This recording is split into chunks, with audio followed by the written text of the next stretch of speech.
मैं आज आपको कुंवर साहब की कहानी सुना रही हूँ। पुत्र के जन्म से ही कुंवर साहब शारीरिक व्याधियों से ग्रसित रहने लगे।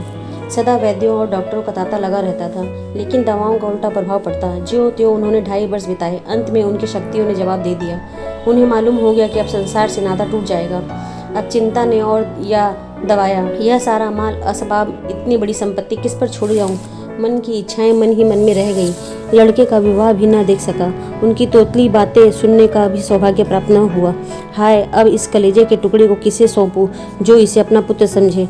मुख्तार, आम, गुमास्ते, कारिंदे कितने हैं, परंतु सबके सब स्वार्थी, विश्वासघाती। एक भी पुरुष ऐसा नहीं है जिस पर मेरा विश्वास जमे। मैंने आदमी नहीं पहचाना, मुझे हीरा मिल गया था। मैंने उसे ठिकरा समझा। कैसा सच्चा, कैसा वीर, दृढ़ प्रतिज्ञ पुरुष था। यदि वह कहीं मिल जाए तो इस अनाथ बालक के दिन फिर जाएं।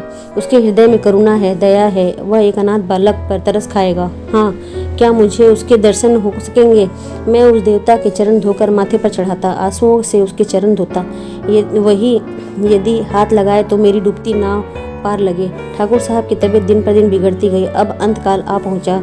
उन्हें पंडित दुर्गानाथ की रट लगी हुई थी। बच्चे का मुंह देखते और कलेजे से एक आह निकल जाती। बार बार पछताते और हाथ मलते। हाय, उस देवता को कहाँ पाऊँ जो कोई उसके दर्शन करा दे, आधी जायदाद उस पर न्यौछावर कर दूँ। प्यारे पंडित, मेरा अपराध क्षमा करो। मैं अंधा था, ज्ञानी था। अब मेरी बाह पकड़ो, मुझे डूबने से बचाओ। इस अनाथ बालक पर तरस खाओ।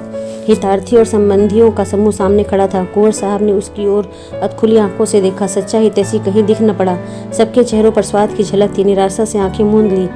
उनकी स्त्री फुट फुट कर रो रही थी। निदान उसे लज्जा त्यागनी पड़ी। वह रोती हुई पास जाकर बोली, प्राणनाथ, मुझे और इस असहाय बालक को किस पर छोड़े जाते हो? कुंवर साहब ने धीरे से कहा, पंडित दुर्गानाथ पर। वे जल्द आएंगे।